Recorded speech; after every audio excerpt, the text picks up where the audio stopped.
देखो वहाँ picture post card दिखाई देते हैं। डॉक्टर पाठक और डॉक्टर सूरज को मैं 15 साल से जानती हूँ। वो बिट्रे नहीं करेंगे। तो आदमी परसों मरा, उसे मैं 40 साल से जानता था। साल तो doesn't seem to work for me, Divya.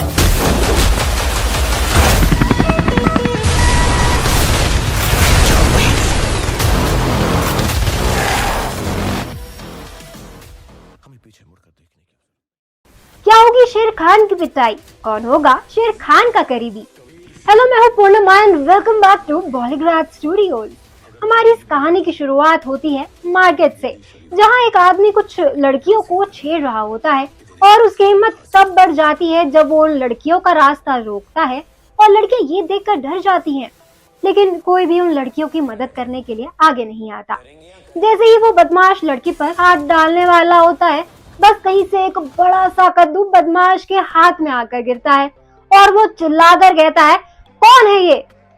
और अब एंट्री होती है फिल्म के हीरो शेर खान यानी सलमान खान की, फुल टशन के साथ। और आते ही वो उस बदमाश की गर्दन पकड़ लेता है और कहता है, बेटा तेरी हिम्मत कैसे हुई लड़कियों को बीच राह में रोककर उन्हें परेशान करने की?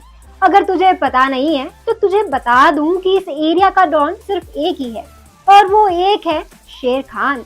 और शेर खान उसे एक मुक्का मारता है। वहीं वो लड़की रोते हुए शेर खान के पास आती है और कहती है, भैया थैंक यू मुझे बचाने के लिए। शेर खान कहता है कि तुम्हें अपनी रक्षा खुद करनी आनी चाहिए और ऐसे लोगों से बचना चाहिए। और यहीं से एंट्री होती है मजनू यानी अरशद वारसी की। अब अगर मजनू की बात करें तो मजनू और शेर खान दोनों का रिश्ता इतना स्पेशल है कि क्या ही बात करें। एक दिया है तो दूसरा उस दिए की बात थी, जो एक दूसरे के बिना रह ही नहीं सकते हैं। मजनू आते ही कहता है, भाई वाह क्या फाइट की है आपने, मजा आ गया। और सिस्टर बोलो तो बिल्कुल टेंशन नहीं लेने का, क्योंकि अपना भाई है ना, वो किसी डॉन से कम नहीं है, बल्कि वो तो डॉन ही है। और ये जय और वीरू की जोड़ी उस मार्केट से निकलती है। वहीं दूसरी तरफ शेर खान के पिता उसका घर पर इंतजार कर रहे होते हैं, एक बड़ा सा डंडा लेकर, और शेर खान की माँ उन्हें शांत कर रही होती है। शेर खान बेफिक्र की तरह घूम रहा होता है मार्केट में और तभी उसे एक छोटा सा बच्चा आकर कहता है, ओ शेरा तुझे तेरे प्यो बुला रहे हैं। और हाँ, वो ना बड़े गुस्से में लग रहे हैं। अब रब तेरी खैर करे, मैं तो चला। वहीं शेर खान ये बात सुनकर थोड़ा सा परेशान हो जाता है और फिर कहता है, कोई नहीं चलो चलते हैं घर। और मजनू कहता है, भाई ये आप क्या कर रहे हो?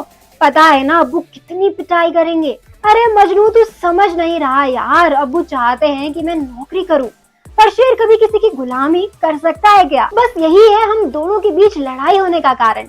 वहीं मजनू कहता है, बोले तो भाई आपने एकदम सही बोला, चलो अब आप मुझे इजाजत दो, मैं नहीं देख सकता आपको अब्बू से पिटते हुए, मैं तो चला। लेकिन शेर खान उसकी गर्दन पकड़ लेता है और कहता है, ओए तू सुख में मेरा साथी है तो तुझे दुख में भी मेरा साथी बनना पड़ेगा। और दोनों ही घर की तरफ निकल जाते हैं। जहाँ वो घर के अंदर जैसे ही कदम रखते हैं, शेर खान के पिता डंडों से उनका स्वागत करते हैं और दोनों की ही पिटाई की जाती है। वहीं शेर खान की माँ उनसे कहती है कि बस कीजिए, बच्चा अब बड़ा हो गया है, आप उसको ऐसे नहीं मार सकते। लेकिन फिर भी शेर खान के पिता उनकी एक भी नहीं सुनते और उनकी पिटाई करते रहते हैं। वहीं शेर खान अपने पिता को कुछ भी नहीं कहता और चुपचाप बस अच्छे बच्चों की तरह मार खा रहा होता है। जहाँ थोड़ी देर बाद शेर खान के पिता थक जाते हैं और वो गुस्से में सिर्फ ये कहते हैं, मेरी अब उम्र हो गई है, तेरी माँ की भी अब उम्र हो गई है, कोई कमाने के लिए नहीं है घर में, तुझे कमाना होगा, ये आवारागर्दी कम कर दे थोड़ा और थोड़ा समझदार बन जा। ये डॉन वॉन बनने से पैसा नहीं आता है और काम करने से पैसा आता है और उससे रोटी मिलती है खाने को। और वो गुस्से से गेट का दरवाजा पटक कर वहां से निकल जाते हैं। वहीं थोड़ी सी दूर पर रुकते हैं और कहते हैं, मजनू मेरे बेटे के अंदर तो अकल बिल्कुल भी नहीं है, पर तू भी तो मेरा बेटा है, कम से कम तू तो कुछ कर। इसके पीछे आवारागर्दी करता रहेगा तो तेरे बाप को क्या जवाब दूंगा मैं, और तेरा भी कुछ नहीं हो पाएगा। और फिर ये कहकर वो वहां से चले जाते हैं। शेर खान की माँ रोते रोते शेर खान के पास आती है और कहती है, अपने पापा की बात क्यों नहीं मानता है तू? बाजू वाले घर में जो राजू रहता है ना, उसकी नौकरी लग गई है, अच्छा कमाता है वो लड़का, कह रहा था उसकी कंपनी में अभी भी जगह खाली है, तू ऐसा कर, तू उसके साथ कमा ले थोड़ा सा, ताकि घर में थोड़ी शांति भी हो और तू जो चाहे वो भी कर सके। इस मजनू को लेकर जा, दोनों साथ में जाकर वहाँ पर काम करना। वहीं शेर खान ये बात सुनकर कहता है, ठीक है माँ, अब तो तुम ये बताओ कि खाने में क्या बना रही हो, और हाँ, थोड़ा सा तेल भी गरम कर दो। अब्बू की तो उम्र जरूर हो गई है, पर उनके हाथ जो है ना वो अभी भी जवानों की तरह ही है। फिर वही दोनों बैठकर माँ के हाथ का खाना खाते हैं और आपस में बातें करते हैं कि हमें क्या सच में नौकरी के लिए इंटरव्यू देना चाहिए। वही मजनू कहता है, एक बार ट्राई करके देखते हैं भाई, मिल गई तो ठीक, नहीं मिली तो भी कोई बात नहीं। और दोनों इस बात पर अग्री करते हैं। अब आपको बता दें कि शेर खान ने अपनी पढ़ाई बैचलर ऑफ आर्ट्स में की है, जिसमें उसने सिर्फ 2 दिन लेक्चर अटेंड किए हैं और बाकी तीसरे दिन से उसने अपनी डॉनगिरी चालू कर दी, यानी वो पूरे कॉलेज का डॉन बनकर बैठ गया था। वहीं जो उसका ये दोस्त है ना मजनू, उसकी बात की जाए तो उसने 4 लेक्चर अटेंड किए हैं और उसके बाद वो भी डॉन के कदमों पर चलने लगा। वहीं शेर खान और मजनू दोनों ही पहुंचते हैं राजू के ऑफिस, जो कि एक सेल्स डिपार्टमेंट में काम करता है और लोगों को अपने प्रोडक्ट्स खरीदने के लिए कन्विंस करता है।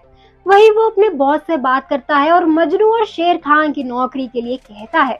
राजू की बात सुनते ही उनका बॉस शेर खान और मजनू से बात करता है और कहता है कि पहले आप लोगों को इन प्रोडक्ट्स के बारे में जानना होगा, जो कि एक वॉशिंग पाउडर है। जहां राजू इन दोनों को एक डेमो देता है और कहता है कि तुम्हें हर घर जाकर बस ऐसे ही डेमो देना है और लेडीज को कन्विंस करना है कि वो तुम्हारे प्रोडक्ट यानी इस वॉशिंग पाउडर को यूज करें। और दोनों ही अपने सर को हाँ में हिलाते हैं। वो वहां से चले जाते हैं, जहां दोनों ही पहुंचते हैं मार्केट में और लोगों को जबरदस्ती इकट्ठा करते हैं, साथ में खड़ा होने के लिए कहकर कहते हैं कि चुपचाप से ये वॉशिंग पाउडर खरीद लो, अगर तुम ये नहीं खरीदोगे तो इसी पाउडर से तुम लोगों की भी धुलाई होगी। जिसके बाद लोग उनसे डर कर वो वॉशिंग पाउडर खरीद लेते हैं और ये दोनों ही दिन खत्म होने के बाद जब ऑफिस जाते हैं तो इन दोनों ने ही हाईएस्ट सेल्स की होती है, जिसे देख कर इनका मैनेजर जो होता है ना वो बहुत खुश हो जाता है और कहता है, ये क्या कर दिया तुमने, सारे के सारे वॉशिंग पाउडर के पैकेट्स को बेच दिया। तब मजनू कहता है, अब हम खुद से अपनी तारीफ क्या करें, बस हमारा थोड़ा सा प्यार भारी बोली की वजह से सब सुन लेते हैं और हमारे प्यार में पड़ जाते हैं। और फिर वो दोनों वहां से निकल जाते हैं।